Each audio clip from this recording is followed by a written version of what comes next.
Hey guys, it's Sandeep from RevAtlas and welcome back to yet another video, and in this video we're going to be reviewing the Google camera or Gcam mod for the Poco X2. We'll be comparing it to a stock camera application and also seeing what it brings to a table compared to a stock camera and what scenarios warrant using it over the stock application as well. Now before we get started, please do make sure to hit the subscribe button and also turn on notifications to avoid missing any videos from us. I would like to state that we are doing a giveaway of the Poco X2, so you can take part by heading over to the link in the description below and following the instructions in order to take part. I would also recommend watching our detailed camera review either before or after this video to truly get the context of the Poco X2's camera capabilities. Now let's first talk about the APK itself, which we have linked in the description below, and you can also check out the different settings that we have used in our particular version of Gcam mod. So make sure that you make the necessary adjustments after installing Gcam mod on your Poco X2 as well. Now shots taken with the Gcam mod have better dynamic range compared to the stock camera app, particularly in terms of the shadows, which get a much needed boost. The way we have set up Gcam is for a more natural look in terms of saturation, but you can even tweak this to your liking later if you want it more saturated. In terms of detail and sharpness, both are good and the difference is minimal and only visible when pixel peeping. We've had one go better than the other depending on the situation, but both do well here and not much to complain either. One of the areas where the stock camera shows inadequacies is in terms of the low light imaging. By default it's not very good, and while night mode gives it a pretty good bump in terms of the overall image quality, sharpness, detail and lower noise levels, it could still be better judging by the capable sensor. The Gcam mod proves exactly that by giving images with much lower noise, better sharpness and detail, as well as improved color accuracy. The stock camera tends to overdo the ISO, which as a result brings in more noise as expected. We will definitely recommend using night sight for best results, as this gives better exposed frame compared to regular Gcam photo mode and removes the noise as well.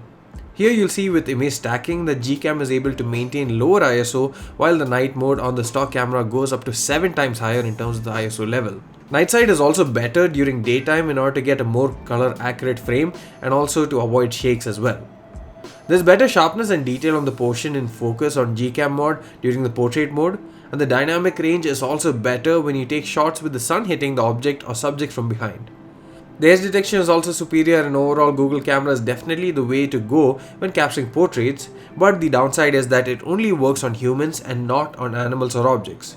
For those instances you'll have to use a stock camera application, which does pretty good to be honest, but just that Gcam has the upper hand.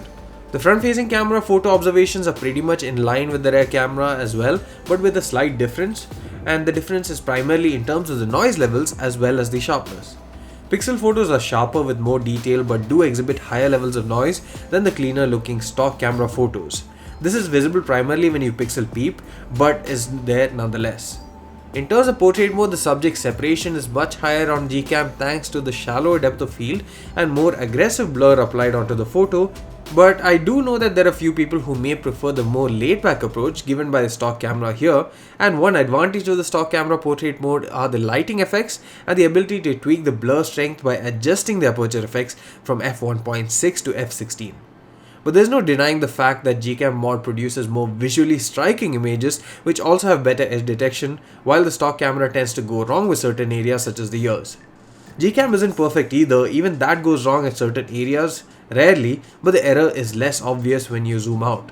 Overall, it seems like the Gcam mod or Google camera does give a much needed improvement in terms of performance, particularly when it comes to the portrait mode when human subjects are involved, as well as the low light performance. In terms of the regular photos where you're capturing a landscape or a building or other scenarios, for example, the stock camera app performs well enough, and even in terms of the overall selfies too, it takes good selfies by default itself. Currently there isn't a version that's supporting ultra wide angle camera nor the macro camera, but maybe in the future with a specific version we could expect support at least for the ultra wide angle camera and better performance as well from the Gcam mod. That's it for this video guys. Please don't forget to hit the subscribe button and also take part in our giveaway of the Poco X2. Thanks for watching this video. See you again in the next one.